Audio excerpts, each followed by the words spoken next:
అచ్చా! సూర్యుడు అట్లా మారుతుంటాడా? మనకు తెలుస్తుంటదా? సూర్యుడు మారడు. సూర్యుడు అక్కడే ఉంటాడు. అదే భూమి భూమి తిరుగుతా ఉంటది. రైట్. ఆ! సూర్యుడు ఎనకాల ఈ కాన్‌స్టెల్లేషన్స్ ఉంటాయి. అచ్చా! అప్పుడు మనం ఏ యాంగిల్‌లో సూర్యుడిని చూసామో ఆ కాన్‌స్టెల్లేషన్‌లో ఉన్నట్టనమాట. ఓకే. సూర్యుడి వెనుకున్న నక్షత్రాల సమూహం నుంచి ఆ! వచ్చే సిగ్నల్స్ అన్నీ సూర్యుడి నుంచి వచ్చి భూమి మీదకొస్తాయి. రైట్. సో, మేష రాశిలో ఉన్న నక్షత్రాలన్నీ ఒక చోట ఉన్నప్పుడు, దాని నుంచి సూర్యుడికొచ్చి, సూర్యుడి నుంచి మనకొస్తాయన్నమాట. అట్లా దాన్ని సూర్య సంక్రమణం అని పెట్టారు. మనవాళ్ళు చూసి సూర్యుడే తిరుగుతున్నాడు అన్నట్టుగా చెప్పి, సూర్యుడు ఈ రాశిలో ఉంటే మేష సంక్రమణం, వృషభంలో ఉంటే వృషభ సంక్రమణం అలా పెట్టారు. చివరికి అదేం జరుగుద్ది మనందరికీ మకర సంక్రమణం అనేది బాగా గుర్తుంటుంది. అవును. మకర సంక్రమణం సంక్రాంతికి జరుగుతది. అవును. సంక్రాంతి అక్కడి నుంచే వచ్చింది. సంక్రమణం నుంచే సంక్రాంతి వచ్చింది. ఓహో! ఆ మకర సంక్రమణం ఎప్పుడు జరుగుతుంది మనకి? జనవరిలో జరుగుతుంది. అవును. జనవరి 15వ తారీఖు జరుగుతుంది. మనకి ఇంగ్లీష్ క్యాలెండర్ ఎప్పటి నుంచి స్టార్ట్ అవుతుంది? జనవరి 1 జనవరి నుంచి. నుంచి స్టార్ట్ అవుతుంది. కానీ మన ఉగాది పంచాంగం ఎప్పటి నుంచి స్టార్ట్ అవుతుంది? మార్చిలో. ఏప్రిల్ నుంచి మార్చి నుంచి హ్మ్. స్టార్ట్ ఆ! మార్చి నుండి స్టార్ట్ అవుతుంది. దానికి కారణం ఏంటంటే సూర్యుడు మకర సంక్రమణం జరిగినప్పటి నుంచి సూర్యుడు ఉత్తరాయణంలో ఉంటాడు పైనన్నమాట. భూమికి పైన ఉంటాడు. ఓకే. ప్రభావం ఎక్కువ ఉంటది. అక్కడి నుంచి కర్కాటక రాశిలోకి వస్తాడు. ఈ రాశిలోకి వచ్చే వరకు సూర్యుడు ఉచ్చులో ఉంటాడు. హై పొజిషన్‌లో ఉంటాడు. ఓకే. సో, అప్పుడు యాక్టివిటీ పెరుగుతది. ఎలా అయితే మనకి వేసవికాలంలో ఎక్కువ పనులు చేస్తాం. సూర్యుడు లేనప్పుడు రెస్ట్ తీసుకుంటాం అట్లా అన్నమాట.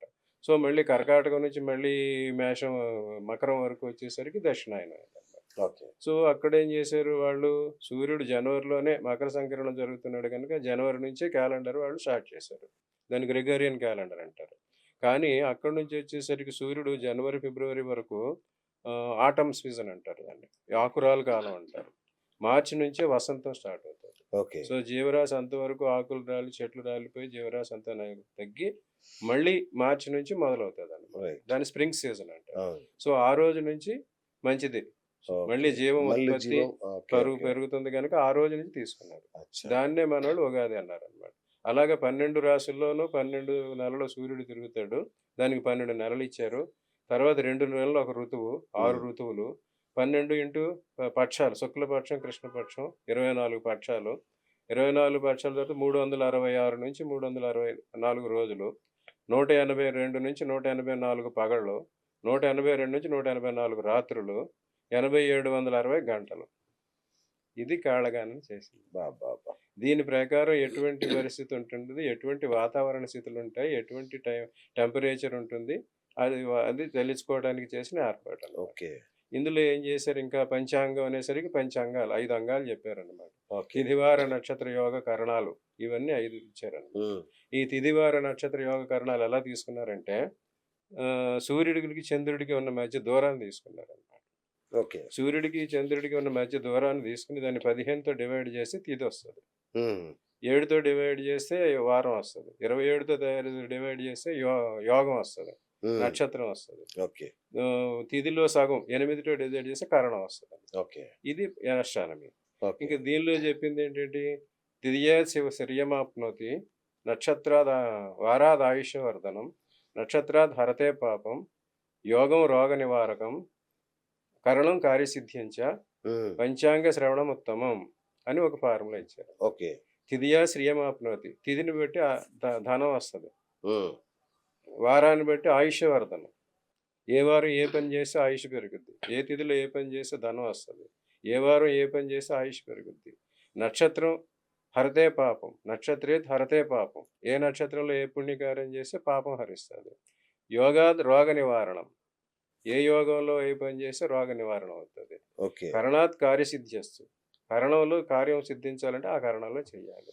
ఇవన్నీ సూర్యుడికి, చంద్రుడికి ఉన్న డిస్టెన్స్‌ని బట్టి ఏర్పాటు చేశారు. అవన్నీ చేసి 5 ఫాలో అవ్వండని చెప్పారన్నమాట.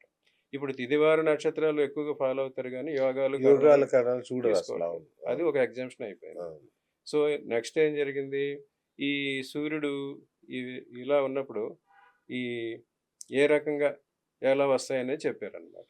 ఓకే. ఈ సంవత్సరం ప్రారంభానికి మన వాళ్ళు ప్రభాత సంవత్సరాలకి ఏ రకమైన సిస్టమ్ తీసుకున్నారంటే, చైత్ర శుద్ధ పాడ్యం రోజు సూర్యుడు గ్రహం అయితే ఏ వారం వస్తదైతే, ఆ వారానికి అధిపతి అయిన గ్రహం ఆ సంవత్సరానికి రాజు అవుతాడు. హ్మ్. పాలకుడవుతాడు.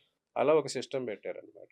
అక్కడి నుంచి చూసి ప ప ఈ చైత్ర శుద్ధ పాడ్యం నాడు ఎవరైతే గ్రహం ఉంటాడో ఆ వారానికి అధిపతి సూర్యుడు. అలా ఈ సంవత్సరం ఆదివారం అయింది అది. దానికి అధిపతి సూర్యుడు కనుక రాజు సూర్యుడు. ఆ తర్వాత ఎలాగైతే ఒక గవర్నమెంట్ ఫామ్ అయినప్పుడు క్యాబినెట్ వస్తదనమాట. ఆ క్యాబినెట్‌లో ఏ మనిషికి ఏంటనేది ఇస్తారు. అదే సిస్టమ్ అక్కడి నుంచే తీసుకున్న సిస్టమ్ అనమాట. సూర్య చైత్రశుద్ధ పాడ్యమి నాడు ఉన్న రోజు ఏ వారానికి అధిపతి ఆ వారానికి అధిపతి రాజు. మేష సంక్రమణం ఏ వారం జరిగిందో ఆ వారానికి ఎవరు అధిపతి వాడు మంత్రి. సింహ సంక్రమణం ఏ వారం జరిగిందో ఆ వారానికి అధిపతి సేనాపతి. కర్కాటక సంక్రమణం ఏ రోజు జరిగిందో ఆ వారానికి అధిపతి ఏమో సస్యాధిపతి.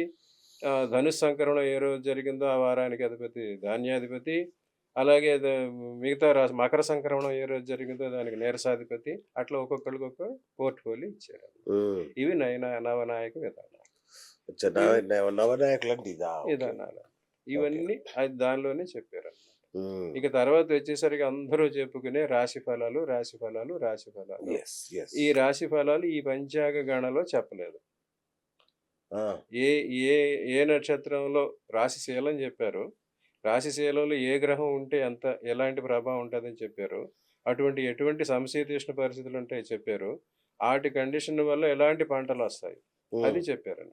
ఇది ఎక్కువగా ముఖ్యంగా వ్యవసాయం కోసం చెప్పిన అరేంజ్మెంట్. అట్లాగే వాతావరణం కోసం సూర్యుడు ఆరుద్ర నక్షత్రంలో ప్రవేశిస్తే వర్షాలు వస్తాయన్నమాట. దాన్ని బట్టి వర్ష నిర్ణయం కూడా చేస్తారన్నమాట. శుభగ్రహాలు సూర్యుడు చంద్రుడు మంచి గ్రహాలు వాళ్ళ వర్షాధిపతులు అయితే ఫుల్ వర్షాలు వస్తాయి. అట్లాగే బుధుడు అటువంటి వాళ్ళైతే సగం వస్తాయి. అట్లాగే ఏ గ్రహాలు బట్టి 4 తూములు 2 తూములు 3 అట్లా అది కూడా వర్షం గురించి చెప్పారు. ఇప్పుడు మెటీరియాలజీ డిపార్ట్మెంట్ కూడా అటువంటివి చూసి చెప్తారు. వాళ్ళు కూడా జాతకం చూసి చెప్తారు. జాతకాలు కాదు, ఇలా ఎట్లా మూవ్మెంట్ ఆఫ్ వెహికల్ ఎలాంటి వాయువు వస్తుంది అటువంటి. మీరు మాకు అవే చెప్పొచ్చుగా. మీరు రాశి ఫలాలు మనుషులకు కావాల్సినవి అడుగుతున్నారు. మీరు మెయిన్ ఇదన్నమాట. మనుషులందరూ దానికి అలవాటు పెడతారు. రాజపూజ్య అవమానం ఆదాయం కూడా చెప్దాం. ఈ రాశి ఫలాలు వచ్చిన తరగతి ఏం జరిగిందంటే ఈ రాశి ఫలాలు ఎలా చూసారంటే ఇవన్నిటికీ చెప్తున్నారు. ఈ ప్రజలకు కూడా ఏదో చెప్పండి అంటే ఇది ఒక సిస్టమ్. మనం ఇదివరకు చెప్పాం. చూచే చోళ అనేది ఒక సిస్టమ్ పెట్టుకున్నారు జ్యోతిష్యులు అందరూ. దాని ప్రకారం అందరికీ చెప్పడానికి అందరిని కలిపి ఒక రాశిలో పడేశారు. ఆ రాశిలో కొన్ని కోట్లాది జీవులు ఉంటారు.